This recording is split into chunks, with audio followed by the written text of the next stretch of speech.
मुस्लिम शरीफ की हदीस में 3 खजूरों का जिक्र है। एक खजूर उस औरत, 3 खजूर हजरत आयशा ने उस औरत को दे दी। उस औरत ने एक खजूर इस बच्चे को दे दी, एक खजूर इस बच्चे को दे दी, और एक खजूर अपने खाने के लिए रख ली। बच्चों ने अपनी अपनी खजूरें खा ली, और माँ जब खजूर खाने लगी तो बच्चे अपनी माँ के खजूर पर झपट पड़े। माँ को रहम आ गया। माँ ने देखा कि बेटों ने, मेरे बच्चों ने अपनी अपनी खजूरें खा ली, लेकिन अभी भूखे। तो माँ ने अपनी खजूर नहीं खाई, बल्कि उस खजूर के 2 टुकड़े करके आधी इसको दे दी, आधी इसको दे दी, और उन बच्चों ने ये आधी आधी खजूर भी खा ली, और माँ ने खुद कुछ नहीं खाया। जब हजरत आयशा ने ये मंजर अल्लाह के नबी को बताया तो अल्लाह के नबी की आंखों में आंसू आ गए, और रोते हुए फरमाया वजबत अलैहिल जन्ना, इस औरत ने अपने ऊपर जन्नत वाजिब। हजरत अबू बकर सिद्दीक के दौरे खिलाफत में, हजरत अबू बकर सिद्दीक के दौरे खिलाफत में हजरत उमर का मामूल ये था कि रात में उठते, सुनिए, रात में उठते और तहज्जुद की नमाज पढ़ने के बाद फजर की नमाज से पहले, फजर की नमाज से पहले तहज्जुद की नमाज पढ़ने के बाद वो रात में निकल जाते और एक बूढ़ी औरत के घर पे जाते, उसके बर्तन साफ कर देते, उसके कपड़े धुल देते, और उसके घर में झाड़ू लगा दिया करते थे। उसकी बीवी ने कहा कि मेरे प्यारे शौहर, शुक्र अदा करो कि तुम्हें दाल भी मिल रही है, शुक्र अदा करो कि तुम्हें ताजा रोटी भी मिल रही है, जो मैंने अभी अभी बनाकर तुम्हारे सामने गरम गरम रोटी दी है।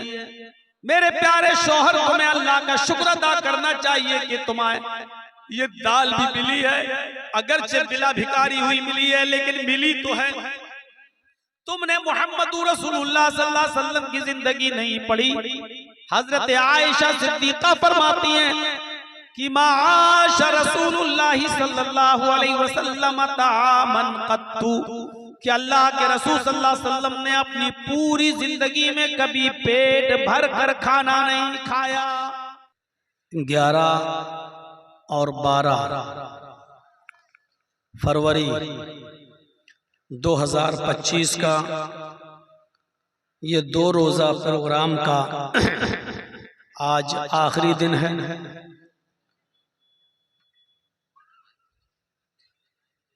और इसके बाद इस साल का ये प्रोग्राम खत्म हो जाएगा। आइंदा साल अगर जिंदगी रही, सेहत और तंदुरुस्ती ने साथ दिया और आप लोगों के यहाँ ये प्रोग्राम मुनाकिद हुआ, जिसकी तारीख आपके जलसा कमेटी की तरफ से 13 और 14 अप्रैल मुतय्यन की गई है, तो इंशाअल्लाह उस तारीख में हाजिरी होगी। अल्लाह तबारक व तआला से दुआ है कि इलाहुल आलमीन इस 2 रोज़ा इजलास में जिन उलमा ने खिताब किया है, जिन्होंने पंदो नसाहे से हमें और आपको नवाजा है, हुनूस नवाजा जा रहा है, दुआ है कि इलाहुल आलमीन हम सबको, कहने वालों को भी और सुनने वालों को भी अमल की पूरी पूरी तौफीक अता फरमाए। जलसे बहुत होते हैं,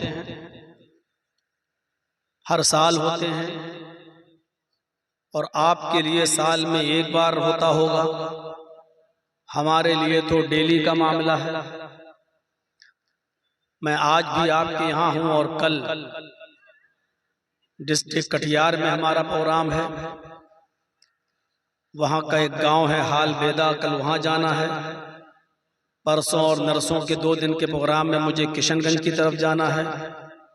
16 तारीख का मेरा प्रोग्राम दिल्ली में लगा हुआ है, शेख असगर साहब के बेटे अजहर साहब के स्कूल में हमारा प्रोग्राम है। कहने का मकसद ये है कि जलसे बहुत हो रहे हैं, तकरीरें बहुत होती, लेकिन अगर इन इजलास का रिजल्ट देखा जाए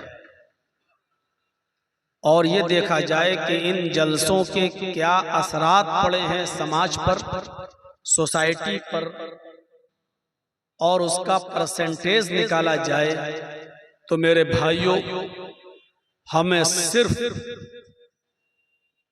आंसू बहाने के सिवा कुछ नहीं मिलेगा। हमारे कान सुन सुनकर पक चुके हैं।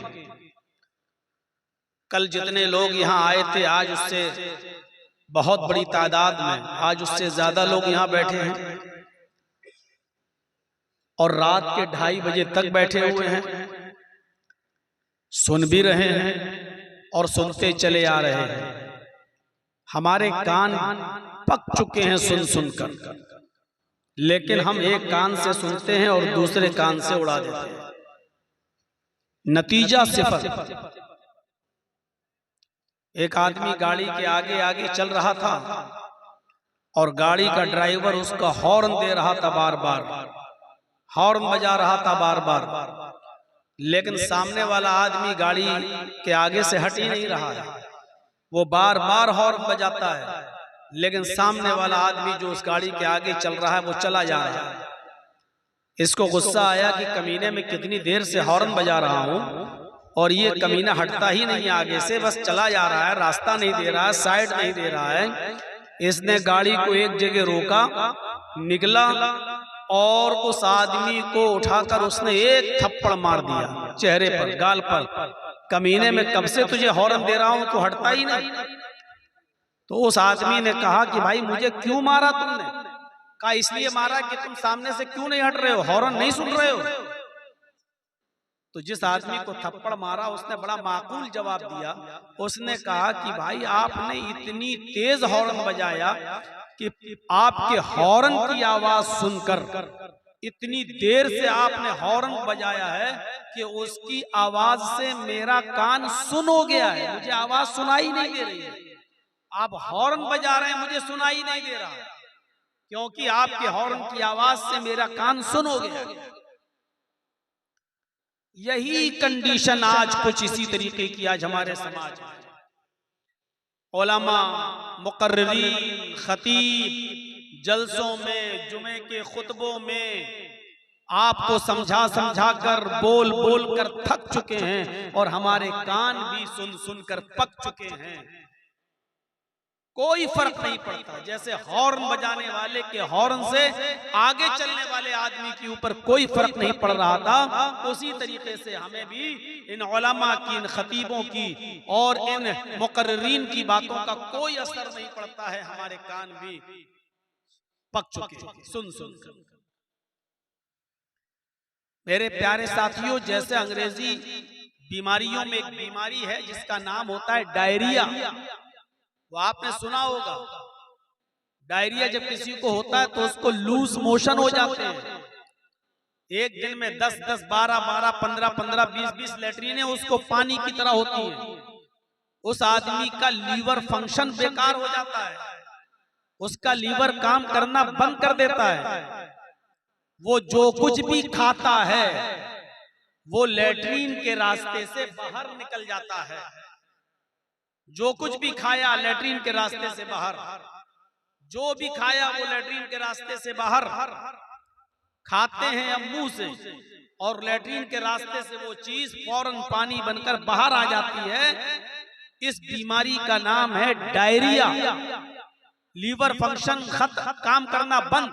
हम जो खा रहे हैं ना उसका ब्लड बन रहा है, हम खा रहे हैं उसका न तो ताकत बन रही है, हम जो खा रहे हैं वो पानी बनकर पेट के रास्ते से वो चीज बाहर आ जाती है। न उससे ब्लड बन रहा है, न उससे ताकत बन रही है, न एनर्जी आ रही है, बल्कि कई कई मोशन हो जाने के बाद हमें कमजोरी भी आने लगती है। क्यों? क्योंकि हमारा लीवर फंक्शन बिगड़ चुका है। हम जो कुछ भी खा रहे हैं वो दूसरे रास्ते से बाहर निकल रहा है। मेरे भाइयों, इस बीमारी का नाम है डायरिया। इसी तरीके से हमें और आपको कानों का भी डायरिया हो गया है। हम एक कान से सुनते हैं कुरान और हदीस की बातें और दूसरे कान से निकाल देते हैं। जैसे डायरिया के मरीज को खाना और पीना उसकी बॉडी में नहीं लगता, ऐसे कुरान और हदीस हम जो सुनते हैं वो हमें कोई असर नहीं करता, उसका कोई फर्क हमारी जिंदगी पर नहीं पड़ता। हम एक कान से सुनते हैं और दूसरे कान से सुनी हुई बातों को हम निकाल देते हैं। आज यही कंडीशन आज हमारे सामने दिया। हमें गौर करना पड़ेगा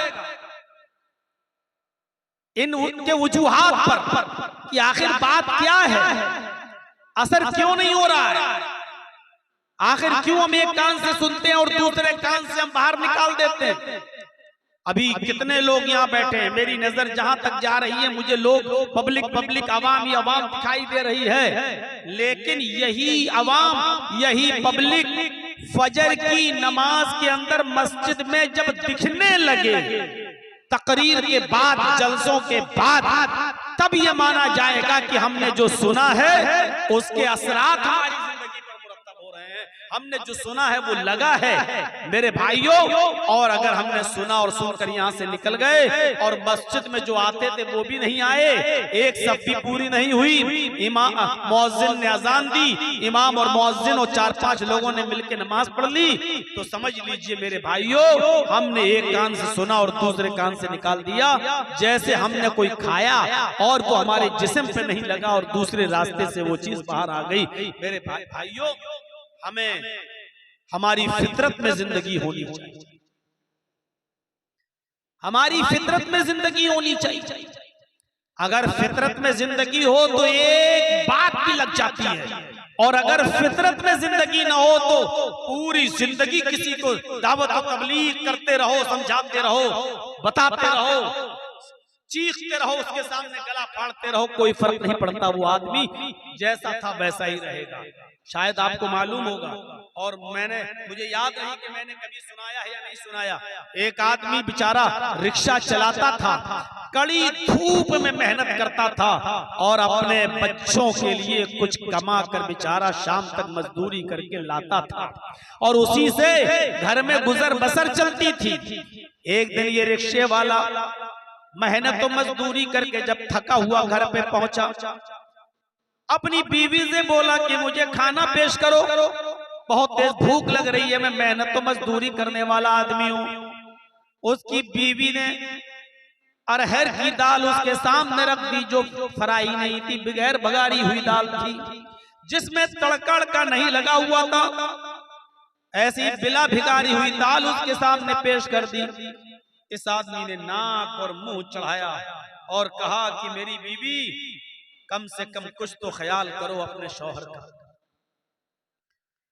हमको ऐसी दाल खिला रही हो जो बघारी भी नहीं है तुमने, जिसमें तुमने तड़का भी नहीं लगाया, ऐसी उठाई और लाकर दे दी। मेहनत करता हूं, मजदूरी करता हूं, सुबह से लेके शाम तक रिक्शा खींचता हूं, पैसेंजर्स को बिठाता हूं, मेहनत तो मजदूरी का काम करता हूं। मेरी बीवी, अगर अच्छा नहीं खाएंगे तो ताकत कैसे आएगी मेरे अंदर, और तुमने बिला भिगारी हुई दाल हमको दे दी। उसकी बीवी ने कहा कि मेरे प्यारे शौहर, शुक्र अदा करो कि तुम्हें दाल भी मिल रही है, शुक्र अदा करो कि तुम्हें ताजा रोटी भी मिल रही है, जो मैंने अभी अभी बनाकर तुम्हारे सामने गरम गरम रोटी दी है। मेरे प्यारे शौहर, तुम्हें अल्लाह का शुक्र अदा करना चाहिए कि तुम्हें ये दाल भी मिली है, अगरचे बिला भिकारी हुई मिली है, लेकिन मिली तो है। तुमने मोहम्मद रसूलुल्लाह सल्लल्लाहु अलैहि वसल्लम की जिंदगी नहीं पढ़ी। हजरत आयशा सिद्दीका फरमाती हैं कि माशा रसूलुल्लाह सल्लल्लाहु अलैहि वसल्लम तामन कत्तु, कि अल्लाह के रसूल सल्लल्लाहु अलैहि वसल्लम ने अपनी पूरी जिंदगी में कभी पेट भर कर खाना नहीं खाया।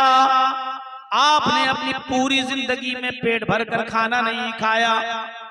तुम्हें तो दाल भी मिल रही है, अल्लाह के नबी सल्लल्लाहु अलैहि वसल्लम का हाल तो ये था, हजरत आयशा फरमाती हैं कि हमारे घर में 2-2 महीने ऐसे गुजर जाया करते थे कि चूल्हा नहीं जला करता था।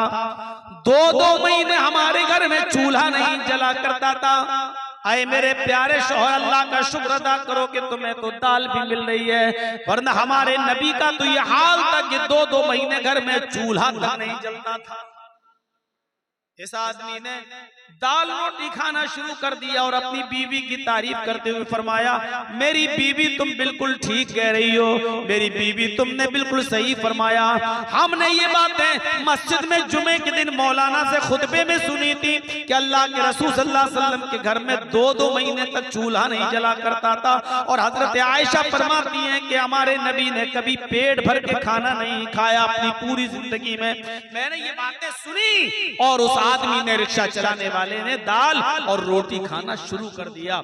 मेरे भाइयों, पूरी जिंदगी इसके सामने चीखने की जरूरत नहीं पड़ी और लंबी चौड़ी तकरीर की जरूरत नहीं पड़ी। इसकी बीवी ने सिर्फ इसको एक हदीस सुनाई, अल्लाह के नबी की जिंदगी का एक मामूल बताया और आपकी जिंदगी के हालात बताए। इस आदमी ने खाना शुरू कर दिया। मेरे भाइयों, अगर हमें अमल करना हो तो किसी मौलाना की एक बात काफी है हमारी जिंदगी में, हमारे दिल को असर करने के लिए और हमारी जिंदगी में अमल करने के लिए। और अगर हमें अमल न करना हो तो पूरी जिंदगी खुतबे देते रहो, पूरी जिंदगी जलसे करते रहो, पूरी जिंदगी तकरीरें करते रहो, कोई असर नहीं पड़ेगा। खुद अगर मुझसे कोई पूछे तो तकरीबन 24-25 साल का अरसा तो हो चुका है। मेरे भाइयों, जलसों में, जुलूसों में और तकरीरें करते हुए आप अंदाजा लगा सकते हैं कि पूरी जिंदगी तकरीरें करते हुए गुजर गई है। अब आप अंदाजा लगाइए कि क्या असरात मुरतब हुए हमारी जिंदगी पर, क्या फर्क पड़ा हमारी जिंदगी पर।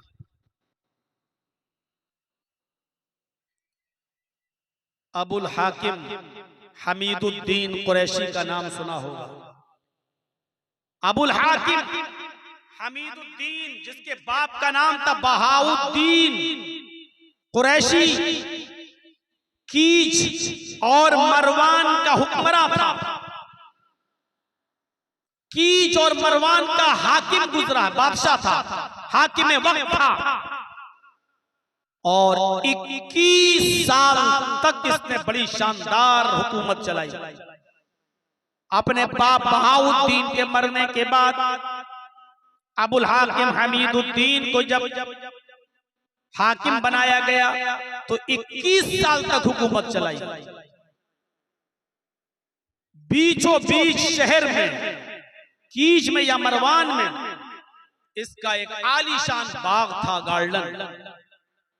उस बाग के अंदर ये कभी कभी चहल कदमी के लिए जाया करता था अबुल हाकिम हमीदुद्दीन, और वहां थोड़ी देर आराम किया करता था।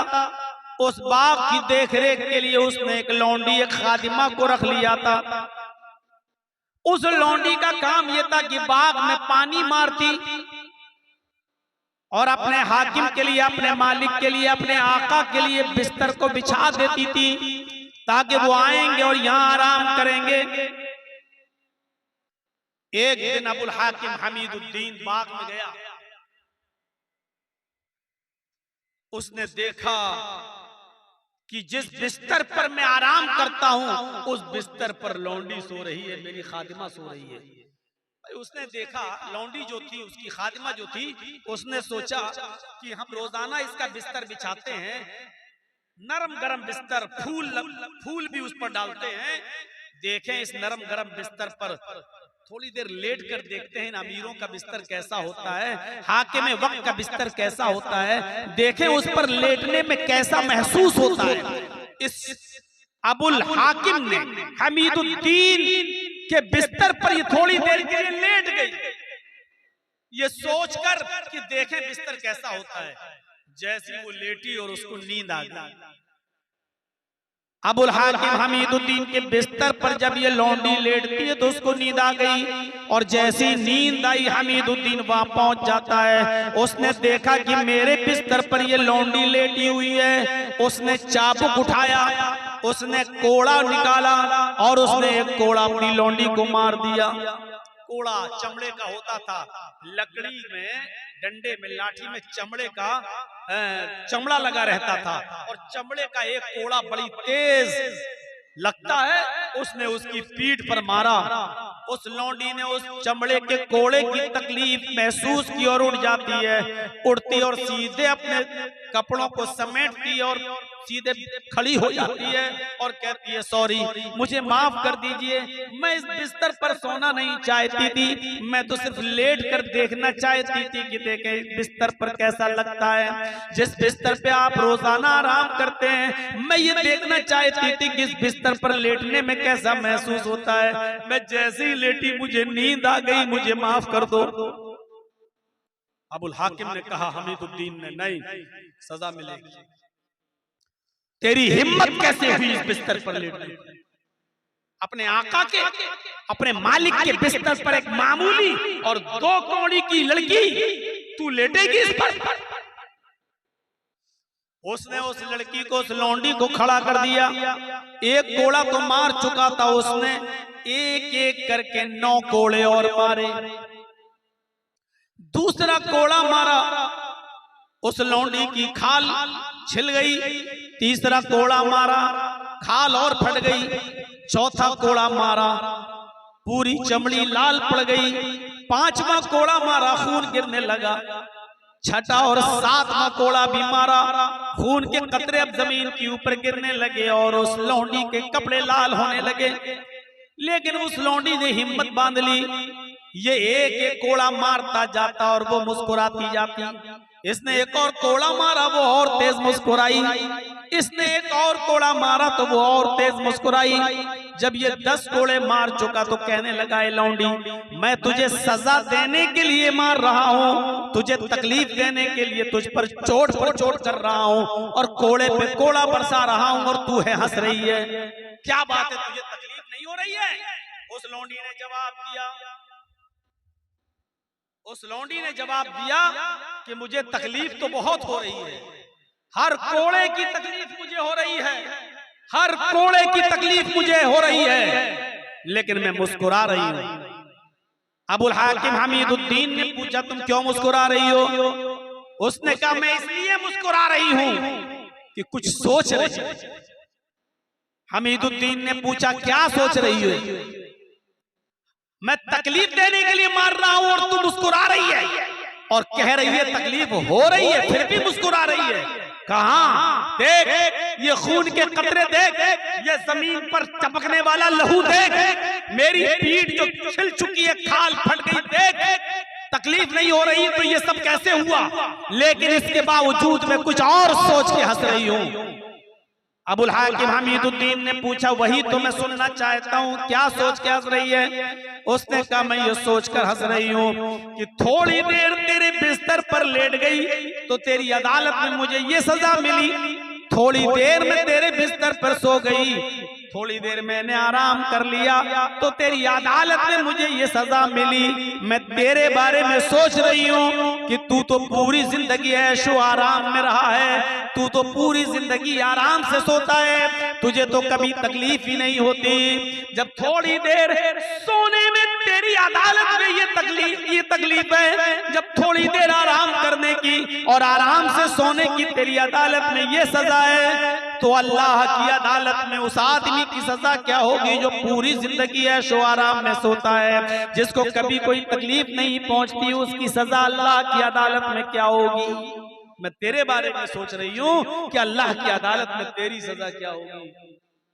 हमीदुद्दीन अबुल हाकिम ने कोड़ा जमीन पर फेंका, उस लौंडी से कहा, जा, मैंने तुझे आजाद कर दिया, जा, आज के बाद तू मेरी गुलामी से, मेरी लौंडियत से निकल गई, मैंने तुझे आजाद कर दिया, जा, तुझे जहां जाना हो, आज के बाद तू मेरी लौंडी नहीं। और उसके बाद में हुकूमत छोड़ी, हुक्मरानी को खैराबाद कह दिया, इस्तीफा दे दिया और उलमा की सोहबत में चला गया, बहुत बड़ा दाई बन गया, बहुत बड़ा मुबल्लिग बन गया, लोगों को दावत व तबलीग का फरीज़ा अंजाम देने लगा, लोगों को अल्लाह और उसके रसूल की बातें बताने लगा। और अबुल हाकिम हमीदुद्दीन का इंतकाल जब हुआ तो वो गुमनामी की मौत मरा। आज तक पता नहीं चला कि अबुल हाकिम को हमीदुद्दीन को दफन कहाँ किया गया। फिर उसने शोहरत छोड़ दी, नाम के लिए जीना छोड़ दिया और दावत व तबलीग का फरीज़ा अंजाम देना शुरू कर दिया और पूरी जिंदगी फिर गुमनामी की जिंदगी जिया।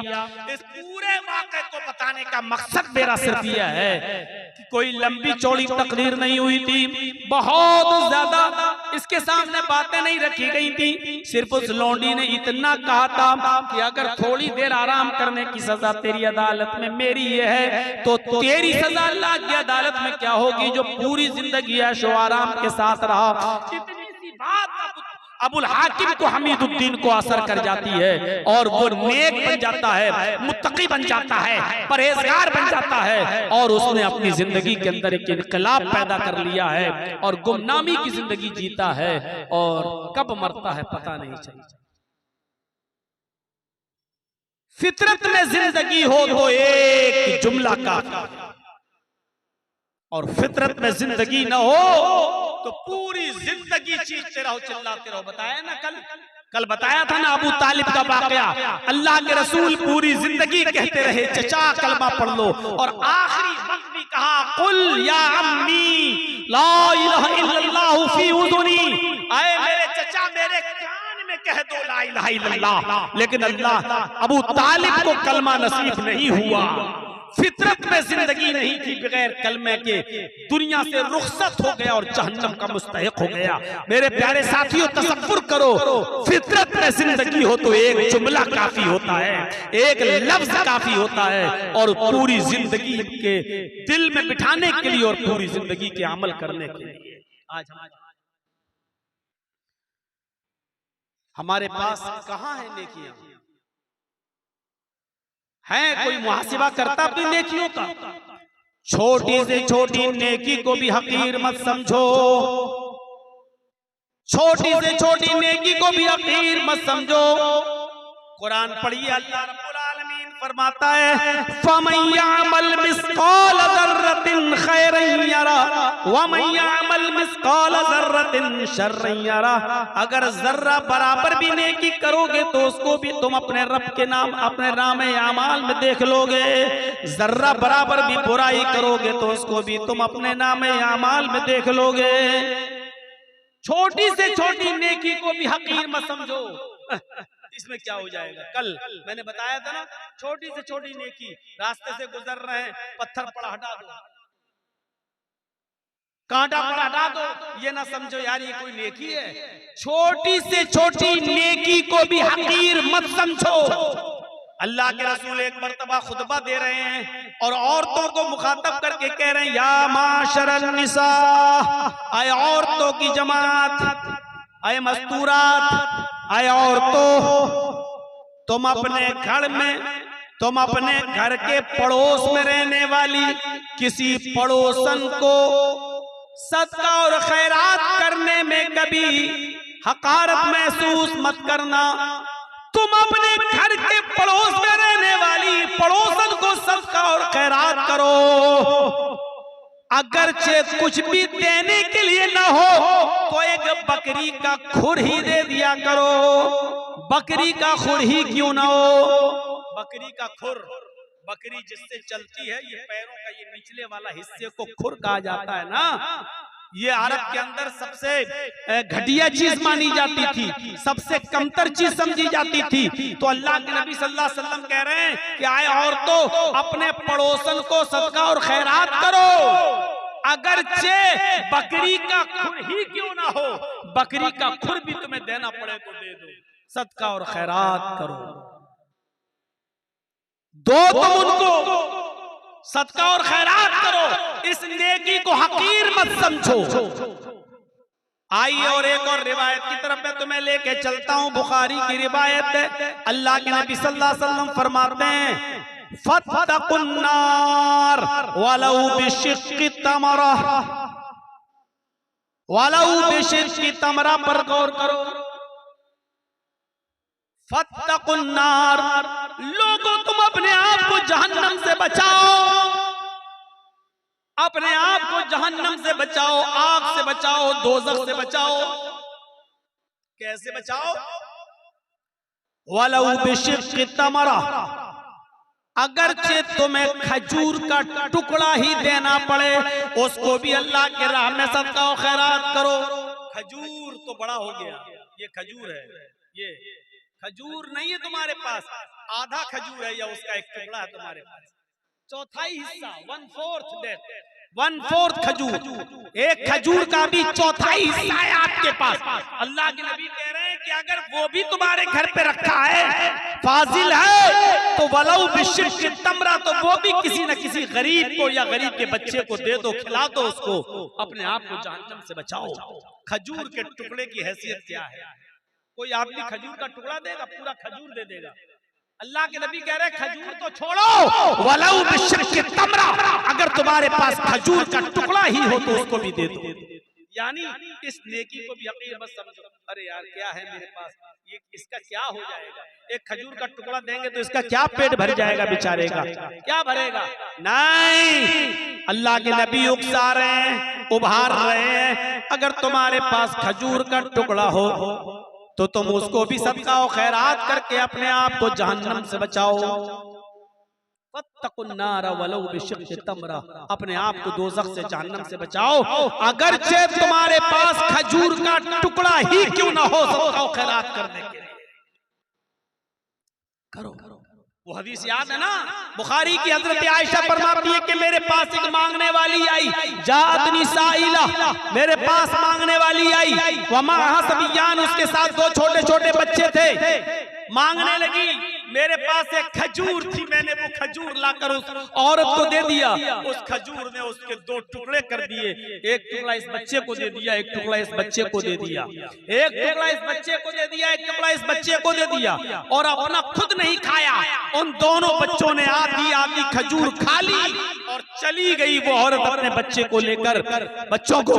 अल्लाह के नबी सल्लल्लाहु अलैहि वसल्लम जब घर में आए तो हजरत आयशा ने पूरा मंजर बयान फरमाया, तो अल्लाह के नबी सल्लल्लाहु अलैहि वसल्लम ने फरमाया वजबत अलैहिल जन्ना, आयशा जो औरत अपने बच्चों के खाने पीने की आजमाइश में मुब्तला कर दी गई, जो अपने बच्चों की परवरिश में आजमाई गई और उस आजमाइश में पूरी उतरती है, उस औरत के ऊपर जन्नत वाजिब है। यानी उस औरत ने खुद भूखा रहकर अपने बच्चों को आधी आधी खजूर दे दी, अपने बच्चों को टुकड़े दे दिए खजूर के, खुद भूखी रह गई, अल्लाह ताला ने उस औरत पर जन्नत वाजिब कर दी, यानी उस औरत के ऊपर जन्नत फर्ज हो गई, जन्नत वाजिब हो गई।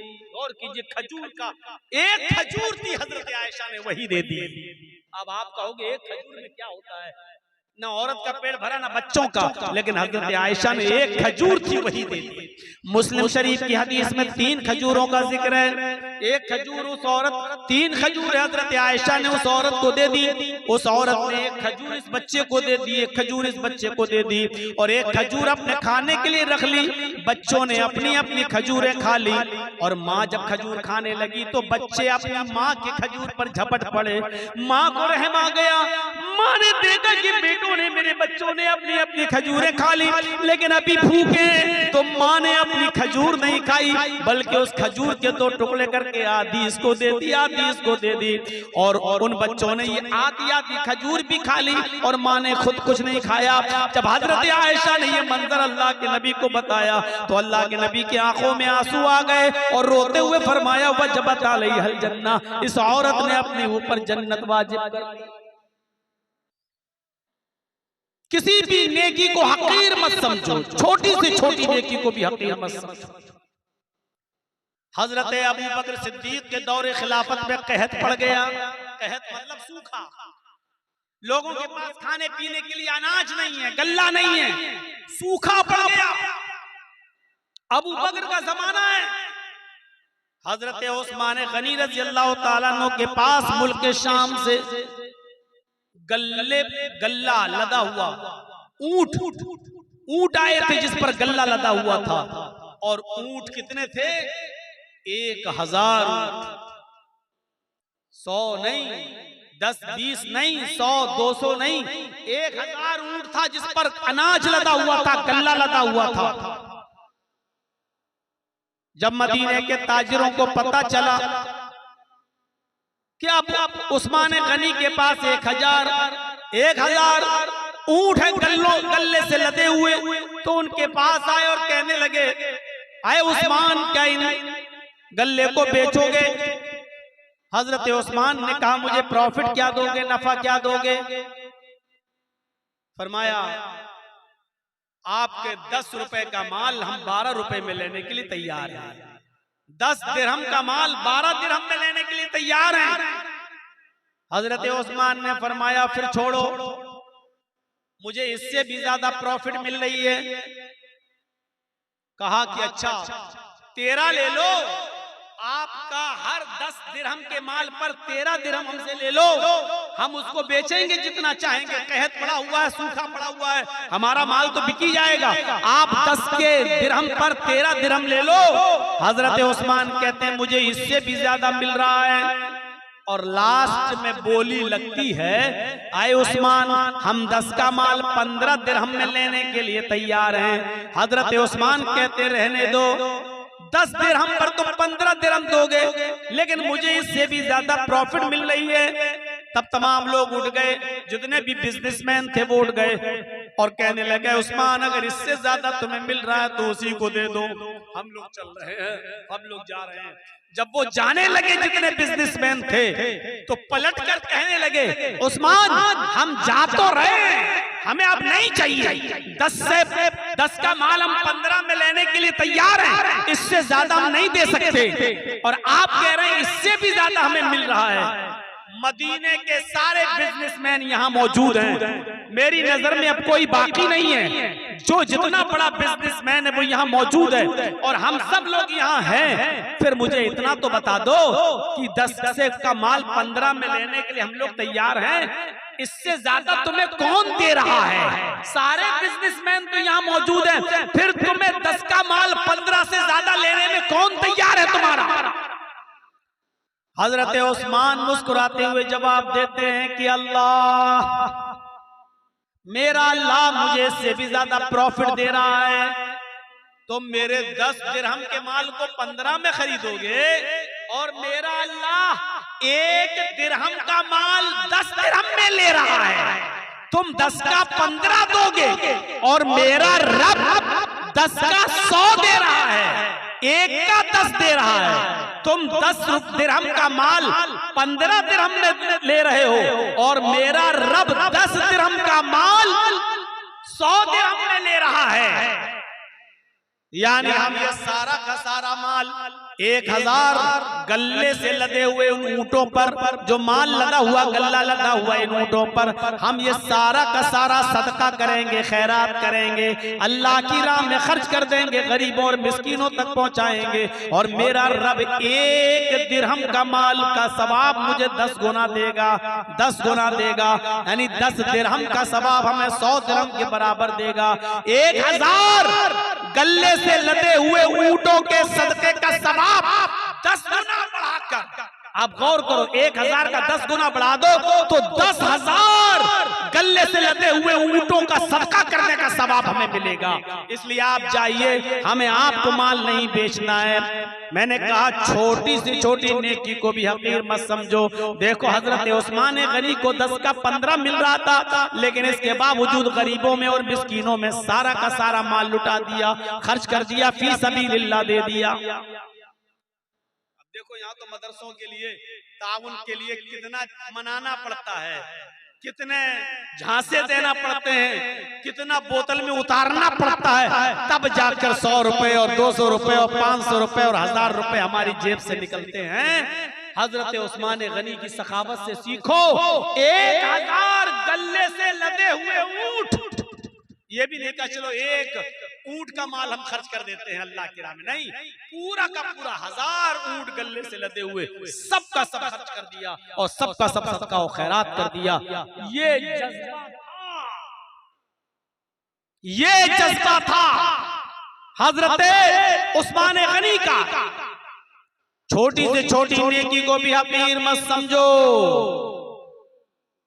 हजरत अबू बकर सिद्दीक के दौरे खिलाफत में, हजरत अबू बकर सिद्दीक के दौरे खिलाफत में हजरत उमर का मामूल ये था कि रात में उठते, सुनिए, रात में उठते और तहज्जुद की नमाज पढ़ने के बाद फजर की नमाज से पहले, फजर की नमाज से पहले तहज्जुद की नमाज पढ़ने के बाद वो रात में निकल जाते और एक बूढ़ी औरत के घर पे जाते, उसके बर्तन साफ कर देते, उसके कपड़े धुल देते और उसके घर में झाड़ू लगा दिया करते थे।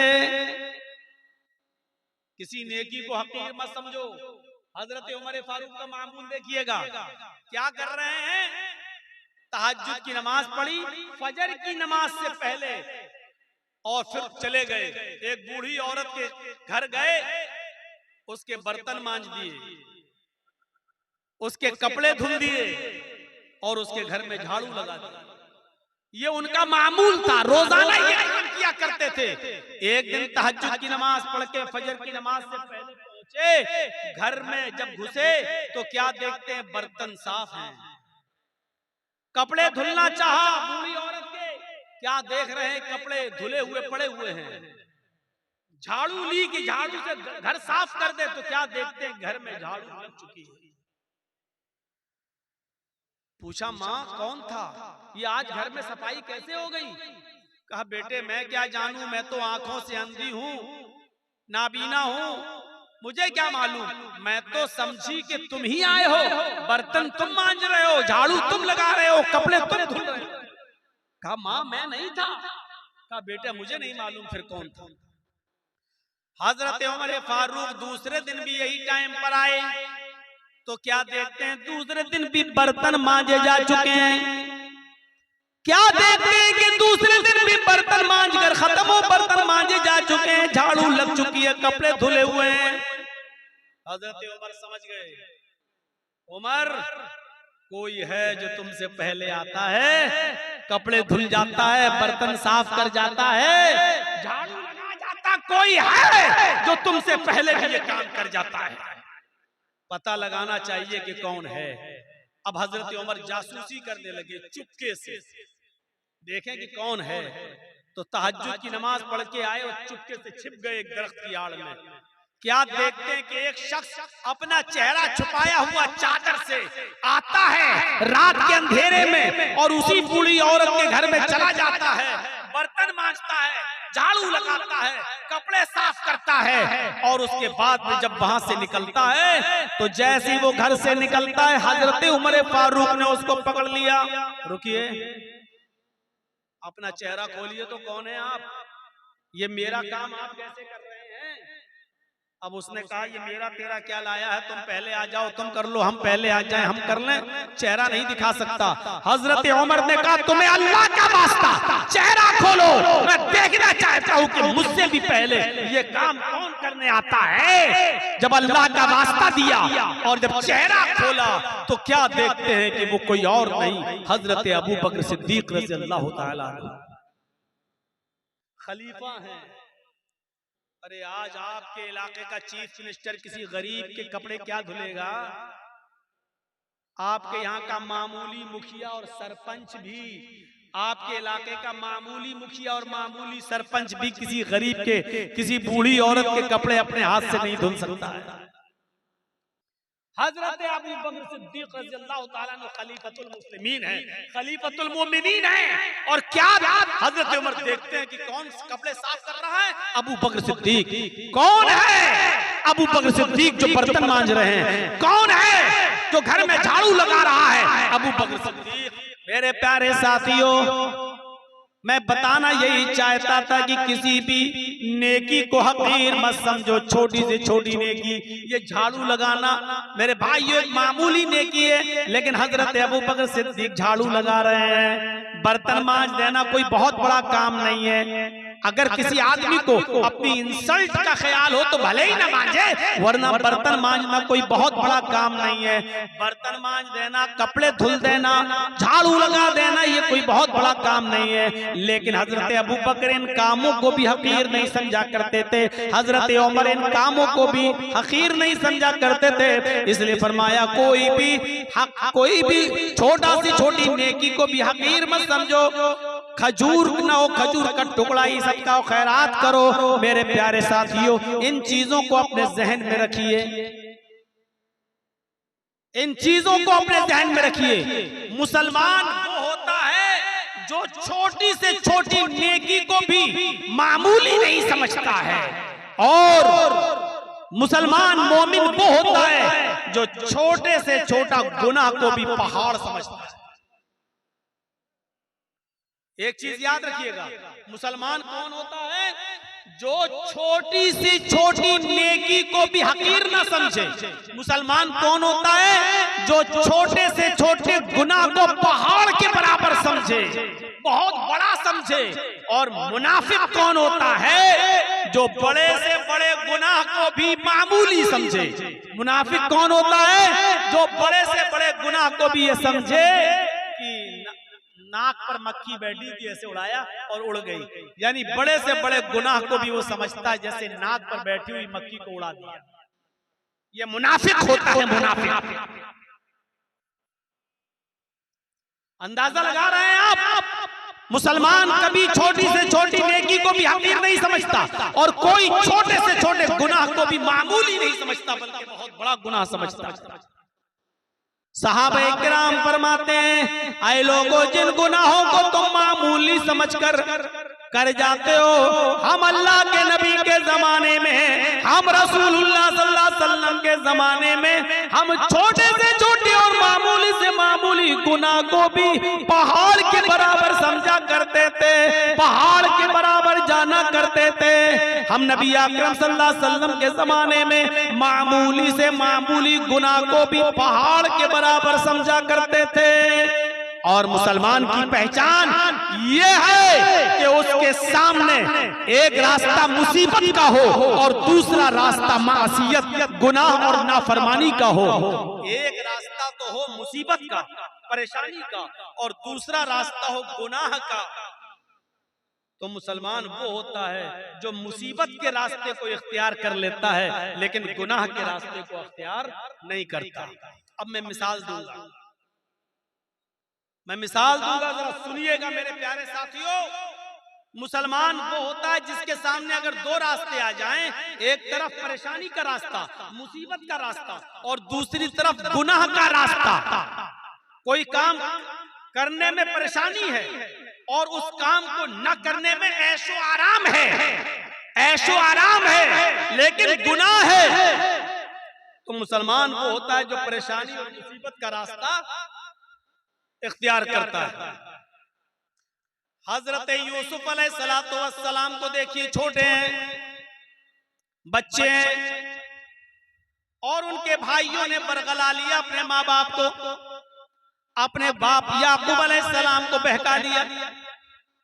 है हमारे अब्बू, हम यूसुफ को अपने साथ ले जाते हैं जंगल में, हमारे साथ खाएगा, पिएगा, खेलेगा, दौड़ेगा। आप यूसुफ को अपने पास रखते हैं, हर वक्त हमारे साथ भी तो उसको मार भेजिए, जरा सैरो तफरी करे, चले फिरे, घूमे, टहल कर देखे। और बाप ने बहुत मना किया, लेकिन बेटों ने मना लिया, और बाप ने हजरत यूसुफ अलैहिस्सलातु वस्सलाम को भाइयों के साथ, बेटों के दूसरे बेटों के साथ भेज दिया कि जाओ, ले जाओ, लेकिन याद रखना, ख्याल रखना यूसुफ का, छोटा बच्चा है, देखो। और जब ये लोग जंगल के अंदर पहुंच जाते हैं तो अब सलाह मशवरा करते हैं कि यूसुफ को क्या करें। फिर एक आदमी फैसला करते हैं कि मारना ठीक नहीं है, कत्ल करना ठीक नहीं है। यूसुफ को हम एक वीरान कुएं में डाल देते हैं, यूसुफ को हम एक अंधे कुएं में फेंक देते हैं। कोई आएगा और उठाकर यूसुफ अलैहिस्सलाम यूसुफ को ले जाएगा, फिर वो अपने यहाँ पालेगा, पोसेगा, बड़ा करेगा। हमें क्या मतलब, हमसे तो एक मुसीबत चल जाएगी। हमारे वालिदैन, हमारे माँ बाप, हमारे बाप याकूब यूसुफ से मोहब्बत करते हैं, और वो जगह हमें अपने दिल में नहीं देते तो जो यूसुफ का मकाम है। फिर उन लोगों ने आज़म मुसम्मम कर लिया और यूसुफ अलैहिस्सलातु वस्सलाम को एक कुएं के अंदर फेंक दिया, कुएं में डाल दिया, और रोते हुए अपने घर आते हैं। एक यूसुफ अलैहिस्सलाम की कमीज उतार ली, उनका कुर्ता उतार लिया, और एक बकरी को ज़िबा करके बकरी का झूठा खून बकरी का खून उस कमीज में लगा कर ले आए, और जब अपने घर पे आते हैं तो अपने अब्बा से कहते हैं, याकूब अलैहिस्सलाम से कहते हैं, या अबाना, आए हमारे अब्बू जान, इन्ना ज़हबना नस्तबिकु व तरकना यूसुफ इंदा मताइना फ़अकलहु ज़िब। आए अब्बू जान, हम यूसुफ अलैहिस्सलाम को ले गए और हम खेल कूद में लग गए, नस्तबिकु, हम खेल कूद में लग गए, हम दौड़ भाग में लग गए, व तरकना यूसुफ इंदा मताइना, और यूसुफ को अपने सामान के पास छोड़ दिया कि तुम इसकी देख रेख करना। हम लोग इधर उधर खेल कूद में लग गए, फ़अकलहु ज़िब, भेड़िया आया और भेड़िया यूसुफ अलैहिस्सलाम को खा गया। भेड़िया आया और भेड़िए ने यूसुफ को फाड़ दिया। अरे हमारे अब्बू, आप हमारी बात पर ईमान क्यों लाएंगे, आप हमारी बात क्यों मानेंगे? वमान बिमुमिनिन लना, आप हमारी बात क्यों मानेंगे? वलौ कुन्ना सादिकीन, अगरचे हम सच्चे ही क्यों ना हो, हम सच बोल रहे हैं, फिर भी आपको हमारी बात का यकीन नहीं होगा। अपने माँ बाप से ये बात कह दी याकूब अलैहिस्सलाम। इधर एक काफिला आया, सुनिए, इधर एक काफिला आया, उसको प्यास लगी तो कुएं के पास चला गया, उसने डोल डाला, डोल, उस यूसुफ अलैहिस्सलाम उस डोल में बैठ गए। उसने जब खींचा तो डोल भारी लगा, उसने झांक कर देखा तो एक छोटा बच्चा पड़ा हुआ है यूसुफ। उसने काफिले वालों को खुशखबरी सुनाई, या बुशरा हाज़ा गुलाम, आए काफिले वालों खुशखबरी सुनो, ये तो एक बच्चा पड़ा है, यहाँ तो एक लड़का पड़ा हुआ है, बच्चा बड़ा खूबसूरत बच्चा यहाँ कुएं में पड़ा हुआ है। निकाला, मिस्र के बाजार में ले गए और वहां उस बच्चे को बेच दिया गया। और जानते हो, इतना खूबसूरत बच्चा यूसुफ अलैहिस्सलाम, जिनकी खूबसूरती का जिक्र कुरान में मौजूद, लेकिन इस खूबसूरत बच्चे की कीमत भी क्या लगी मिस्र के बाजार में, जानते हो?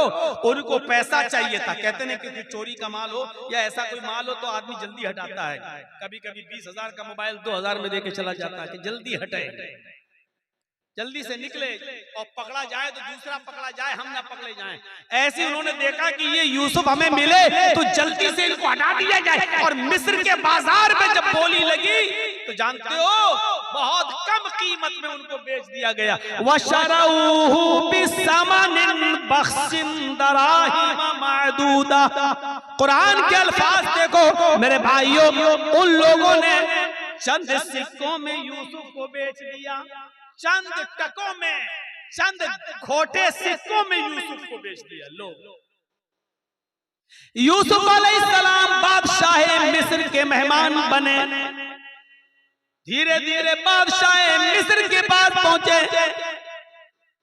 बादशाह मिस्र ने अपनी बीवी से कहा, ये बच्चा है, इसकी देखरेख करो, आगे चलकर हो सकता है कि हम इसको बेटा बना लें। देखो, इसकी खिदमत करो, देखभाल करो। और बादशाह मिस्र के घर में यूसुफ की परवरिश होने लगी।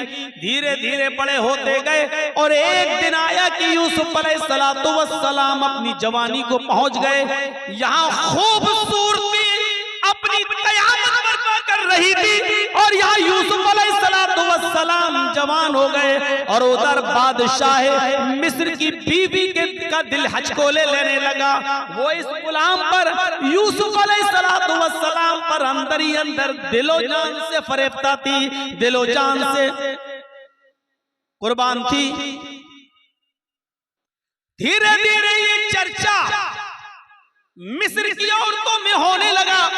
और मिस्र की औरतें और औरतों में किसी बात का चर्चा बहुत जल्दी होता है। कोई भी बात हो, अगर आपको बहुत जल्दी फैलाना हो तो बस 2-4 औरतों में फैला दो, शाम तक होते होते पूरे गांव में ऑटोमेटिक फैल जाएगी। ये बात मिस्र की औरतों में फैल गई। ओ बादशाह की बीवी, ओहो अपने गुलाम पे मरती है, अपने गुलाम को दिल दे बैठी है, अपने गुलाम के साथ मुंह काला करना चाह रही है, अपने गुलाम के साथ ये हरकत करती है। बादशाह मिस्र की बीवी के चर्चे जब मिस्र की औरतों में होने लगे तो उस औरत ने यानी बादशाह की बीवी ने सारी औरतों को दावत दे दी। गौर कीजिए, सारी औरतों को दावत दे दी, सबके सामने फल रख दिए, सबको छुरियां दे दी, और जब वो फलों को काटने लगी तो उस औरत ने बादशाह मिस्र की बीवी ने यूसुफ अलैहिस्सलाम से कहा, आए यूसुफ इन औरतों के सामने से गुजर जाओ। यूसुफ अलैहिस्सलाम उन औरतों के सामने से गुजर रहे हैं, अपनी मालिकन की बात मानना पड़ेगी। यूसुफ अलैहिस्सलाम अपने मालिक की बीवी की बात मानते हुए उन औरतों के सामने से गुजर रहे हैं। जब उन औरतों के सामने से गुजरे तो उन औरतों ने जब यूसुफ अलैहिस्सलाम को देखा, यूसुफ अलैहिस्सलाम को देखा, कुरान कहता है वो फल काट रही थी, बजाय फल काटने की वो कत्ताना ऐदियहुन्ना, उन्होंने अपनी उंगलियां काट डाली, उन्होंने अपने उंगलियों पर छुरियां चला ली, अपनी उंगलियों को काट डाला। और जब यूसुफ पर नजर पड़ी तो चीख पड़ी, मा हाज़ा बशरुन इन हाज़ा इल्ला मलकुन करीम, ये कोई इंसान नहीं है, मा हाज़ा बशर, ये कोई इंसान नहीं है, इन हाज़ा इल्ला मलकुन करीम, नहीं ये तो एक मुअज़्ज़ज़ और मुकर्रम फरिश्ता नजर आता है, ये कोई इंसान लगता ही नहीं है। देखो कितना खूबसूरत है, कितना हसीन और जमील है, ये कोई इंसान नहीं, ये तो कोई बुजुर्ग फरिश्ता नजर आ रहा है। मतलब समझ रहे हैं? अभी सिर्फ बादशाह की बीवी फरेफ्ता थी यूसुफ पर, अब मिस्र की सारी औरतों ने दिल दे बैठा यूसुफ। हर औरत चाहने लगी कि यूसुफ हमारे हो जाएं, यूसुफ हमारे हो जाएं। एक फितना खड़ा हो गया। अब बादशाह की बीवी ने कहा, देख लिया तुमने, अब बताओ इसमें मेरी क्या गलती है? इसको मैंने बहुत बहकाया, अपनी तरफ माइल किया, लेकिन ये बचा रहा। और फिर यूसुफ के सामने धमकी देती है बादशाह की बीवी, आए औरतों, आए मिस्र वालियों, सुनो, अगर यूसुफ ने मेरी बात नहीं मानी, मेरी ख्वाहिश पूरी नहीं की, मैं इससे जो चीज चाहती हूँ, अगर मेरा मुतालबा इस बच्चे ने, इस लड़के ने, इस गुलाम ने अगर पूरा नहीं किया तो ये जेल में सड़ेगा या सख्त से सख्त सजा मैं इसको दिलाऊंगी, सख्त से सख्त सजा दिलवाऊंगी या जेल में सड़ेगा। अब यूसुफ अलैहिस्सलाम को जब धमकी मिलती है तो यूसुफ अलैहिस्सलाम के पास दो ही रास्ते थे। एक रास्ता तो ये था मुसीबत का, इस औरत की बात ना माने और जेल में चले जाए, ये मुसीबत का रास्ता था। मैंने कहा ना, मोमिन के लिए अगर एक तरफ मुसीबत का रास्ता हो और एक तरफ गुनाह का रास्ता हो, मासियत का, तो मोमिन मुसीबत का रास्ता अख्तियार कर लेता है, लेकिन गुनाह का रास्ता अख्तियार नहीं करता। यूसुफ अलैहिस्सलाम के सामने दो रास्ते थे। यहाँ बादशाह की बीवी ने कहा कि अगर इसने मेरी बात नहीं मानी तो इसको सख्त से सख्त सजा दिलवाऊंगी या जेल के अंदर सड़ेगा। यूसुफ अलैहिस्सलाम के पास दो ही रास्ते थे। एक रास्ता ये था कि बादशाह की बीवी की बात मान ले और जो वो कह रही है उसकी मर्जी को पूरा कर दें। अगर ऐसा कर लेते, बादशाह की बीवी की बात मान लेते तो पांचों उंगली घी में थी। बादशाह की बीवी उनको बचाती भी, बादशाह की बीवी उनका ख्याल भी रखती, बादशाह की बीवी उनको तन्हाई का मौका भी देती, बादशाह की बीवी उनकी इज्जत और तकरीम भी करती, बादशाह की बीवी उनको अच्छी तरीके से उनकी हिफाजत भी करती, सब कुछ करती और जो वो चाहते वो उनको मिलता रहता। लेकिन ये रास्ता गुनाह का रास्ता था, ये रास्ता मासियत का रास्ता था। अब दूसरा रास्ता यूसुफ अलैहिस्सलाम के सामने ये था कि मैं इस गलत रास्ते पर नहीं चलूंगा। तो वो औरत कह रही है मैं जेल में डलवा दूंगी, मैं सख्त से सख्त सजा दिलवाऊंगी। तो यूसुफ अलैहिस्सलाम ने ये रास्ता पसंद कर लिया और नजरें आसमान पे डाली और फरमाया इलाहल आलमीन, आए मेरे परवरदिगार, बादशाह मिस्र की बीवी ने ये ठान लिया है कि मैं उसके साथ गलत काम करूं, और वो ये भी कह रही है अगर इसने मेरी बात न मानी तो मैं इसको सजा दिलवाऊंगी और जेल में डलवा दूंगी। रब्बी सिजनु अहब्बु इलैया मिम्मा यदऊननी इलैहि, आए मेरे परवरदिगार, आए मेरे अल्लाह, आए मेरे रब, मुझे जेल में जाना ज्यादा पसंद है। रब्बी सिजनु अहब्बु इलैया मिम्मा यदऊननी इलैहि, आए अल्लाह मुझे जेल ज्यादा महबूब है, मुझे जेल में जाना ज्यादा पसंद है बनिस्बत उसके जिस बुरे काम की तरफ ये औरतें मुझे बुला रही हैं और बादशाह मिस्र की बीवी मुझे चाह रही है। इस काम के करने से बेहतर और ज्यादा अच्छा मेरे लिए ये है कि मैं जेल में चला जाऊं। वइल्ला तस्रिफ अन्नी कैदहुन्ना अस्बु इलैहिन्ना, ऐ हमारे परवरदिगार, ऐ हमारे रब, अगर तूने मुझे इनकी चालों से न बचाया, ऐ अल्लाह अगर तूने मुझे इनकी चालों से मेरी हिफाजत न की। ये औरत की चालें कितनी खतरनाक होती हैं।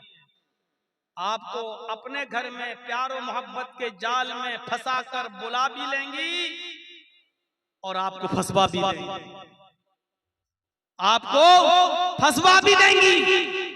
तो इसीलिए यूसुफ अलैहिस्सलाम क्या कह रहे हैं, व इल्ला तस्रिफ अन्नी कैदहुन्ना, ऐ अल्लाह मुझे जेल जाना ज्यादा महबूब है, ज्यादा पसंद है बनिस्बत उसके जिस बुरे काम की तरफ ये मुझे बुला रही हैं। आय अल्लाह अगर तूने मुझे इनकी चालों से महफूज न किया, अगर तूने मुझे इनकी चालों से न बचाया, अस्बु इलैहिन्ना, तो मैं भी इनकी तरफ झुक जाऊंगा, मैं भी इनकी तरफ माइल हो जाऊंगा, मैं भी इनके साथ गलत काम कर बैठूंगा। वाकुम मिनल जाहिलीन, और मैं जाहिलों में नादानों में से हो जाऊंगा। ऐ अल्लाह मैं जाहिलों और नादानों में से हो जाऊंगा, इसलिए अल्लाह मुझे इनके शर्र फितन से और इनकी चालों से तू मेरी हिफाजत फरमा। इस वाक़े की रोशनी में जो कुरान की आयत से मैंने साबित किया है, क्या पता चलता है मेरे भाइयों कि मोमिन वो होता है कि जिसके सामने एक तरफ मुसीबत का रास्ता हो और एक तरफ गुनाह का रास्ता हो, तो वो मुसीबत को उठाना और परेशानी को मोल लेना ये ज्यादा बेहतर समझता है, लेकिन गुनाह को अख्तियार नहीं करता है। ये मोमिन की निशानी है। हमारे और आपके पास ये निशानियां हैं। क्या हम मोमिन हैं? क्या हम ऐसा करते हैं? इसलिए याद रखिए मेरे साथी।